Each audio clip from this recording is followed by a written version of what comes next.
Hey, welcome everyone. Thanks for joining us today in the Wells Tech Garage for this week's live broadcast. What are we going to be covering today, Fritz? We'll be covering modes. Modes, okay. Scan tool, generic side, right? Exactly. That global, generic, mode 1 through 10.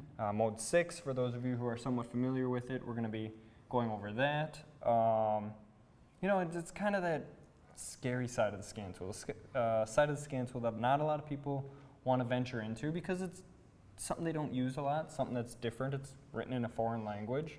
Well, it's true. The first time I started playing with my scanner and I started navigating through it, we're looking for a way to diagnose a car. I ran into the modes. Yeah. And I saw all this alien, you want to call it alien, because I didn't understand what that was for. Yeah, the dollar sign Exactly. and the letters and numbers, you know, it's all written in hexadecimal, and that's just telling us that the way the computers talk together between the scan tool and the PCM, you know, that hexadecimal format is the way everything talks, and that's the way it's coming to us. Now, some scan tools, our Snap-on Veris, for example, does a pretty good job at translating that information into readable words that we're used to seeing. Now, some are not good at that.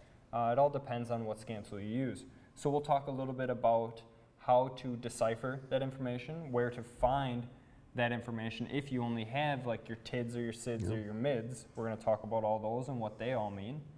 And just an overview of all, kind of I guess, all 10 modes and how to use them so that you guys use it as part of your diagnostics. Because, you know, I can think of one vehicle like our, for example, our 2008 F-150 we have in here right now. Diagnosing with that thing, if you're looking for a misfire problem like we're going to be today, you have to use mode 6 to find it. That's true. Well, I shouldn't say you have to. You could do it the hard way. You could pull each coil individually, you know. Look for one that doesn't make it run worse, you know, something like that. But, you know, we're always trying to find ways of working smarter, not harder. Well, using the mode side, the generic side of the scan tool is a good way to do that. Right. So before we get over to the vehicle and start in on talking about it, we have to give away our t-shirt. So what are they going to win today? Well, like always, our Wells t-shirt. Our awesome t-shirt right there. One in every size, right? Not just that small size. That's right, one in every size. All right, good. So our question today is going to be another ASE style question. We have Technician A saying that all high-end professional level scan tools report back the same information. So they're all going to give you the same information no matter who makes it. Technician B says a vehicle with an intermittent misfire will have stored codes. All right. So who is correct? Technician A, Technician B, both, or neither? So go ahead and submit your answer, A, B, C, or D, into the chat box on either the right side of the screen there or below the video. You'll be able to chat in your answer and win one of our awesome t-shirts. That's right. So do we want to talk about anything else here, Fritz, or should we head right over to the vehicle? Actually, we should go to the vehicle because we got a lot of information to give out. Okay. So, and by showing them, it'll make this a lot easier. All right, well, let's go play in the vehicle. Let's go. All right. Okay, here we are. Yeah, so this is our 08 F-150, and this has that intermittent misfire problem, no codes at all. So this is one of those instances where you hook the scan tool up and you really don't have any direction to go, right? That's right. Most scanners will not give you a cylinder contribution, so you don't know which one's missing. Right, and IDS, the Ford scan tool, is really good on this vehicle. It'll give you that, but not like GM or something like that, where you actually get a misfire counter. You don't get to see that on the data display for a Ford, so you would have to use mode 6 for that. That's right. And we'll get into what that is, but why don't we start by explaining the other 10 modes. There's 10 in total. First of all, where do you find them on the scan tool? Let's go over that first. Well, let's go ahead and do it. All right, so up on the screen here, we have our main menu for the engine side of the scan tool. So we have our codes menu, data display, functional test, generic functions, and troubleshooter. So we're gonna go right into generic functions. That's where all of our mode information is going to be. And you can see here we got quite a few boxes to click on, but we talked about that there's 10 different modes to look at, but I don't see 10 different modes here. Right, most vehicles will not have all modes in, just what? It depends on the vehicle, depends on the scan tool. Exactly. Depends on what information they're getting. So you can see here we have readiness monitors, mode 2 freeze frame, mode 6, 8, and 4 boxes for mode 9. So why don't we start with mode 1 and talk about that first. I'm going to switch over screens here. So mode 1 is going to be engine PID, engine data information, just like live data. Right. That's going to be what's in mode 1. It's very similar to like when we talked about our live data class, with one major benefit, and that's that the scan tool can't lie to us inside of mode 1. That's it can't correct. infer that data like it can in the live data section. And what Mike's meaning of what Mike explained is most vehicles and most computers nowadays are so smart that if there's a component missing, it will substitute the information based on the other modes, Sure. other modules, to feed that in to complete the test. Exactly. So it's possible to have false information or inaccurate information inside of the live data. Mode 1 engine PID information data is not able to infer or lie to you. Mode 2 is going to be freeze frame information. I'm sure all you guys are familiar with freeze frames. That's when trouble code sets is going to store those list of parameters or PIDs from when it had set, and those PIDs are mandated under OBD2 that it's got to be a certain amount of PIDs, certain information, and the manufacturer can expand on those depending on what they want to include in that information. But there is a set number that they have to include. That's right. All right, mode 3 is going to be code viewing. OBD2 codes only the P codes. It's not going to include any of the other ones, Right. like C codes for chassis Yeah, codes. B codes, U codes. Right, exactly. It's only going to be powertrain related codes. Mode 4 is going to be to clear OBD2 codes. It's going to reset any of the trip monitors, that kind of thing. It's going to reset freeze frame data, but it usually will not clear keep alive memory. That's something that we see on Fords all the time, is that KAM, keep alive memory. There's a special procedure just to reset that. This will not usually clear that information. That's right. So you can see mode 1 through 4 is kind of stuff that we kind of use already, right, on the other side of the scan tool. That's right. Something that we're running into a lot already. We're reading codes, clearing codes, looking at data and freeze frames. All right, so that's kind of normal stuff. We've all dealt with that stuff before, right? That's right. You didn't know you were using modes, Sure. and now we're going to explain to you why. All right, so we can get into mode 5 then. Mode 5 is going to be the O2 sensors test results. That's going to be typically on pre-CAN vehicles are going to use mode 5. CAN networked vehicles, they kind of mold that mode 5 into mode 6. So we'll see in mode 6, we'll see those O2 sensors. That's right. All right, mode 6. This is the one that most everybody's familiar with, especially when you're diagnosing Fords. This is going to be the non-continuous monitors mode. This is going to be what is looking at the tests that the PCM is running. It's going to give us parameters for those tests, and it's going to be written in a hexadecimal format, or Snap-on's pretty good about translating out that information for us to be able to read.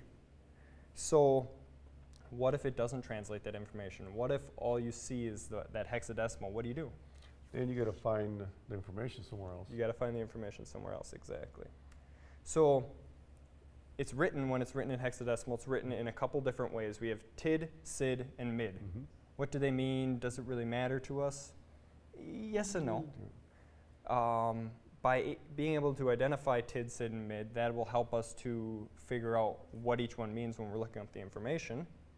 So TID and SID, TID and CID, are found on pre-CAN networked vehicles.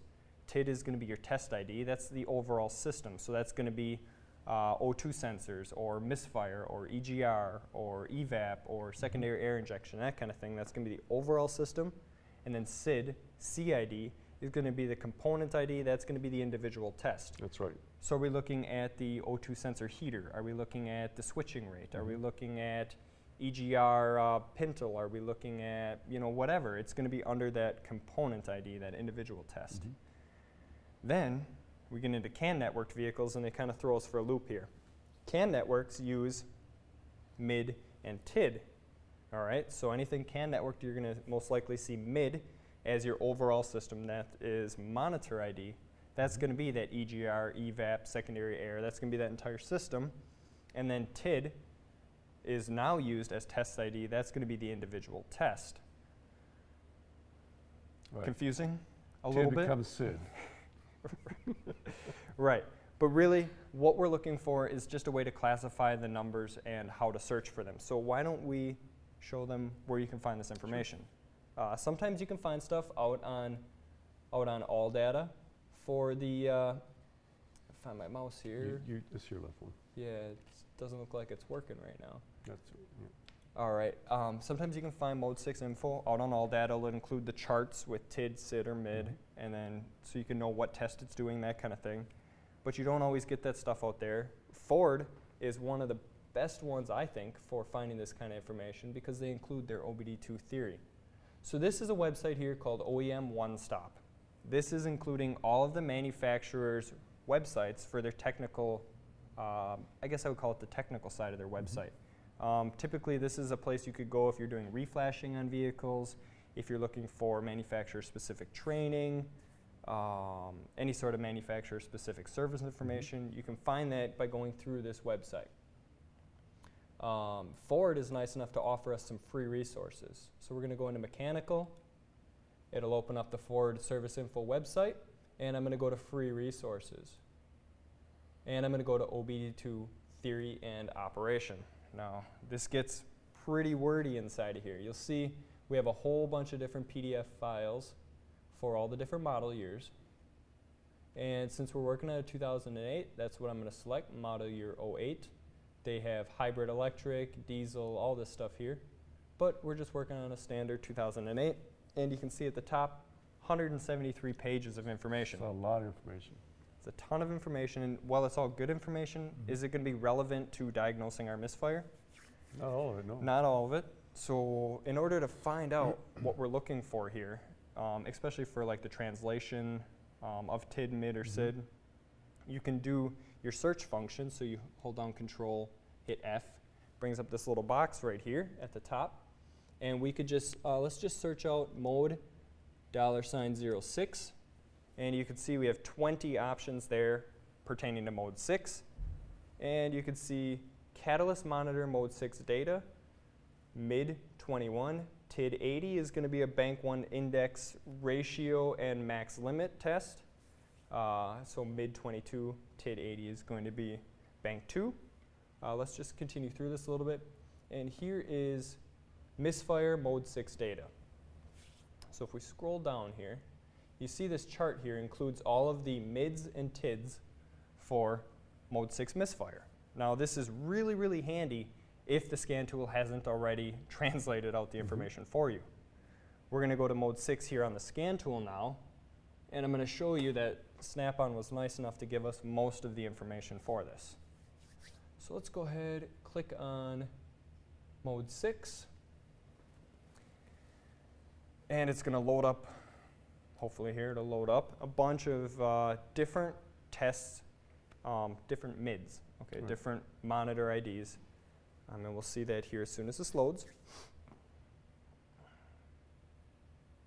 Here we go. So here we go. We have MIDs 01, 02, MID 05, 06. These are all related to O2 sensors.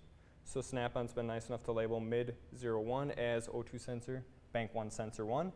MID 06 is O2 sensor, bank 2 sensor 2, and so on. So we can find out exactly what cylinder we're looking at by looking at this list right here. We have A2 through A9 is going to be the different cylinders. Now, what's a little bit tricky here is if Snap-on, say they didn't include this right here, this misfire, all you'd see is MID A2. What does that sound like to you? Okay, you know MID A something is going to be related to a cylinder, right? Right.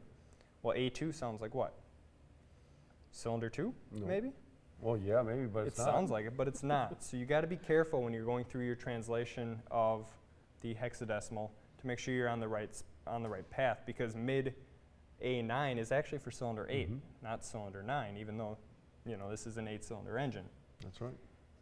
Also, you can sometimes see 8 cylinders on there on only a V6 engine.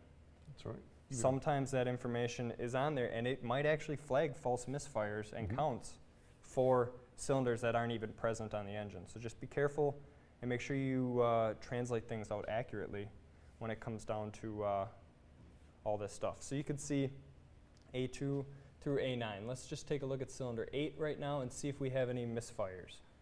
Because that's what we're trying to diagnose, an intermittent misfire problem, no check engine light on. This is where you'd want to go. You can see a whole bunch of information inside of here that really, we don't know exactly what it all means. So we have OBD mid A9. That's telling us we're looking at cylinder 8. That's right. We have TID 0B. Well, Snap-on was nice enough to translate TID 0B as average misfires last 10 drive cycles.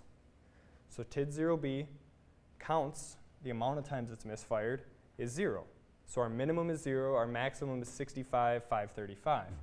So right now, this thing is passing the test. It is at 0 counts. We're not misfiring at all on the cylinder. Current drive cycle, mid A9, again, cylinder 8.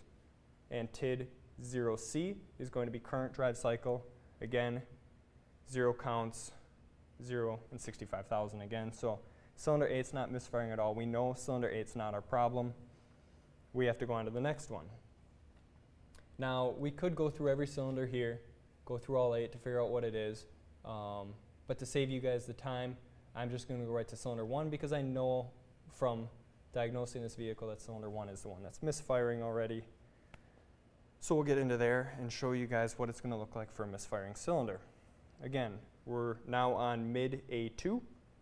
TID 0B is going to be our last 10 drive cycles. You can see a value here of 34, minimum 0, maximum 65,000, passing the test. Right. So we have a misfire documented, value of 34 in the last 10 drive cycles, but it's still passing our test. Again, 0C for the current drive cycle, we're at 276 on cylinder 1. So we are recording misfires on this cylinder. This would be the cylinder that we would want to go after for spark, fuel, or compression, depending on which one is missing. So this is telling us exactly what cylinder's misfiring by going into mode 6. Now, again, if this information wasn't translated, you would have to find that out on this OEM OneSource and then, or OEM OneStop website, going into Ford's website, wherever you end up, all data. You could even try Googling the mid and the SID, or mid and the TID. You could try that, doing $ whatever to find the test. Just remember when you go out on Google, not everything's going to be 100% accurate. That's right. So just try and verify it against a couple other sources.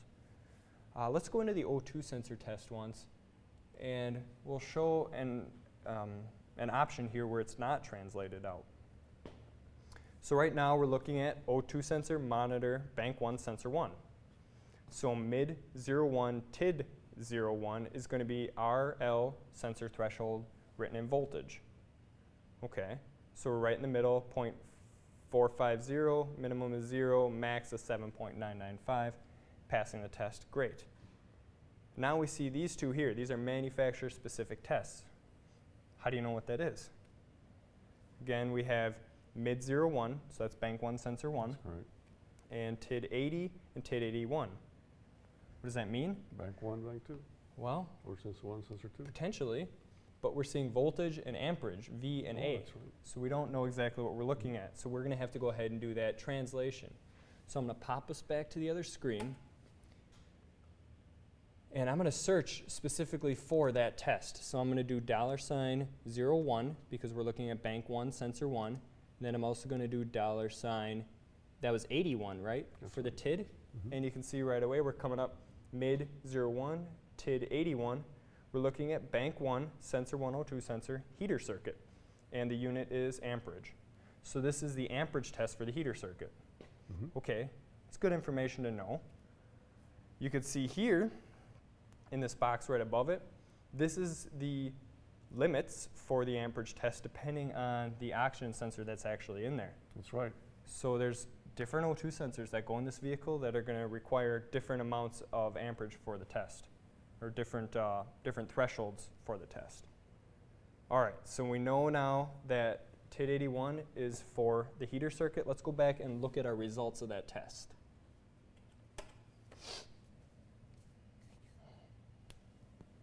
Okay, mid 01, TID 81, we're at a value of 0.468 with a minimum of 0.230 and a maximum of 3. So really that's telling us that our O2 sensor heater circuit's pulling about half of an amp to heat up, Yep. when the minimum is a quarter amp, roughly, and the maximum is 3 amps. So this seems like a good working O2 sensor, right? I would say so, yes. So at what point would this become a really relevant test? Well, if you were running this test and you see that you were at 2.9, Okay, yeah, 2.8. if we were at 2.8, 2.9 amps, and say we had an intermittent heater circuit code, it's right at that threshold of failing the test. You might want to be putting an O2 sensor on there That's at that right. point. And you'll see that sometimes you're going down the road and the light will flicker, go back away, Sure. you know, I've that's seen that before. because you're hitting that threshold Could or be. whatever component's causing the light Or, to come on. or you know, it fails the test and it sets a pending code or Mhm. something like that. So this is also good for if you want to do like some sort of state of health check or something like that. Say you want to see where the O2 sensors are. You could look at the CATs, do the CAT test, same thing. You can see where it's on where it's passing the test against the thresholds on either side. Right, that's right. So And for those of you buying, you know, technicians buying a car, you go to auction to buy a car, take your scanner with you. yeah. If you see that one has been, codes have been erased, it's there for a reason. Yeah. So really, I mean, you could look at all this information. It's useful information when you're really getting in depth in diagnostics. Is it something you're going to look at every day? No, Is it something you look at in your shop every day? no, I don't. Right. Neither do I. Just like I don't use a lab scope every day, you don't use a lab scope every day, Nope. right? But it's a good tool and good information to know and have when you get into these weird diagnostics or diagnosing a misfire on a Ford. You have to use mode 6. You could swap out all the coils and swap out all the plugs and still have a misfire. You That's know? right. You never know what's going to cause a problem until you can determine where to look first. You know, work smarter, not harder. So mode 6 gives us that option, gives us that opportunity.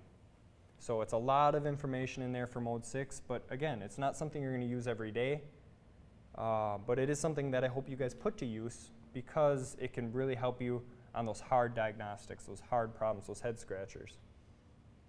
All right, so now I think that's about it for mode 6, right? That's right, We could sit up here and talk for an hour and a half on mode 6 if we wanted to. that's right. I've sat in classes where it's been just on mode 6. What I was trying to get across to you guys today was just to go into mode 6 and look around, play around, use it to your advantage, and find out that information. If you have to translate it out, where to look for that, and just put it to use because it's a great tool to leverage. Yeah, once you know how to look it up Mhm. and how to cross-reference all these numbers for components, it'll be a lot easier to use. Exactly, exactly. All right, let's talk mode 7 now. Let's get back to the other couple modes we got here. All right, mode 7 is going to be our pending DTCs. Ford didn't offer that for us for this vehicle, but that'll be pending DTCs. It'll show DTCs that would have to set or fail twice to set a code. You'll see that first failure in pending potentially. Again, we didn't have that option on this vehicle. Mode 8 is going to be your bidirectional controls, commonly used for evap, purge, seal, that kind of thing. Newer vehicles, we might actually see more things being incorporated into this. On our 08 here, it doesn't really let us do anything with mode 8. Even though we have it on the screen here, I'm going to go ahead and click on it, and you guys will see that it tells us that it passed some sort of test, and that's all we can do. It says control request completed, service has been completed successfully, press continue, takes us right back. So there's not a lot we can do inside of mode 8 on this vehicle. Other vehicles, you might have more opportunity to play around in there. All right, mode 9. You can see there we had 4 boxes up on the screen for mode 9. Mode 9 includes quite a few different things. As soon as it loads here. All right, there we go. Mode 9 is going to allow you to read the VIN number electronically. So That's right. that's useful, right? That's right. You can use that to verify PCM VIN number versus the VIN number on the door or on the dash, whatever.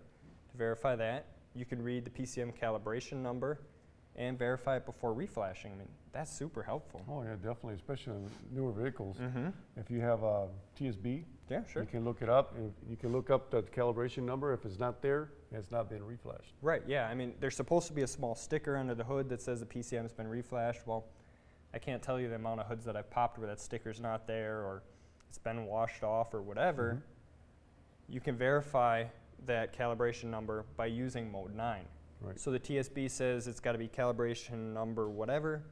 Verify that against mode 9 before you send the vehicle down the road to be reflashed, take it to the dealer, whatever. Because they will charge you. Right, exactly. And you know, maybe the vehicle already is up to date with the reflash and the TSB doesn't apply. This is a good spot to verify that. Mode 9 also includes in-use performance tracking. That's going to be the amount of times conditions have been set and the amount of times tests have been completed. So we'll look at that here in a second. This has really been added on mid-2000s and up, mostly CAN network vehicles. Again, not every vehicle is going to include this, but it's something that's useful for us as technicians. So why don't we take a minute and look at mode 9 here. All right. So again, calibration ID, we can see the calibration inside the PCM. Take a look at this. So you can get calibration ID and ECU ID. So that's going to be that ID number that you could verify against the TSB that's recommending a reflash. Sorry. You can also see your VIN number. So there you could just verify the VIN number against what's on the door. And in-use performance tracking. So in-use performance tracking is going to tell us how many times a monitor has had the conditions met to run the test and how many times it's completed the test. So you can see here we got CAT, O2s, EGR, secondary error, and EVAP. Mm-hmm. All right. You can see, let's look at CAT Bank 1, monitor conditions. So 743 times the conditions have been met to run the monitor. 706 times it's passed or completed the test. So that's a pretty good number. But what's interesting, let's look at Bank 2 O2 sensor. Met the condition 743 times, completed the test 1,216. Well, what's up with that? Well, it means that it ran the test 743 times, but it completed 1,216 times. That means like the vehicle was on the road for quite a bit of time. Sure. So maybe inside of that condition that was met, it ran the test 2 times or 3 times, yeah. Whatever. It really, that's good information to know, especially for like I like to think of the little old lady who only goes to the grocery store and church on Sundays. That's right. She can't pass emissions because she never puts on enough miles to like set the EVAP test. That's right. That's going to be the hardest monitor to pass. You can see here the numbers are significantly less on this vehicle. So the conditions to run EVAP has only been 211 times, and the times it's completed 153. Mm-hmm. So when I would use this information is the little old lady, she can't pass emissions. You go in here and look, well, conditions for running the test could be single digits, could be even 0, you never know. That's right. If she never is able to meet the conditions to run the test, it's not going to run the test, she's not going to pass emissions because the EVAP monitor will not be tripped. So that's the time when you'd use mode 9. In-use performance tracking is for that kind of thing. Mm-hmm. So again, not something you're going to use every day. That's true. But it might help you out on those really hard diagnostics. All right, and then last but not least, mode 10 or mode 0A, depending on where you're looking at it, will depend on what it's called. These are going to be your permanent codes, the codes that are stored inside the PCM that cannot be cleared out just by pushing the clear codes button on your scan tool. The PCM has to pass enough tests to clear these codes out on its own. What's a good time that you would use this? Well, if you were buying a vehicle, sure, you would definitely look in there and you can see what codes have been set in the past. You could, yeah. Before you even buy it. Yeah, like say we were shopping for this 2008 F-150 here. Bring your scan tool along, hook up. Okay, well, inside the computer it's reading a U1000 code. That's right. Well, we've all seen that code. That's that monitors haven't been learned yet on a Ford. Pretty much saying somebody just cleared the codes. That's right. Well, it's kind of a gamble at that point, right? Is it a misfire problem? Is it a CAT issue? You know, who knows? Well, sometimes on some vehicles, this one you cannot, unfortunately, but some vehicles you can get into this mode 10 or mode 0A, and you can find those permanent codes that are stored in the PCM that haven't been cleared out, that can't be cleared out until the PCM decides to clear them out. Exactly. So that's the time that you would use that. Or like somebody brings a vehicle into the shop, says their check engine light was on, it went out, maybe because somebody cleared it out for them. you could use this mode to find out what was in there. That's right. So, all right. Well, I think that kind of sums up all the modes and all that information kind of in a overview here. Was there any other modes that you want to talk about or anything you wanted to mention about that, Fritz? No, I think that's it for the time that we got. Yeah, I Unless mean, there- really, we've all been in classes where you can sit for hours and hours just talking mode 6.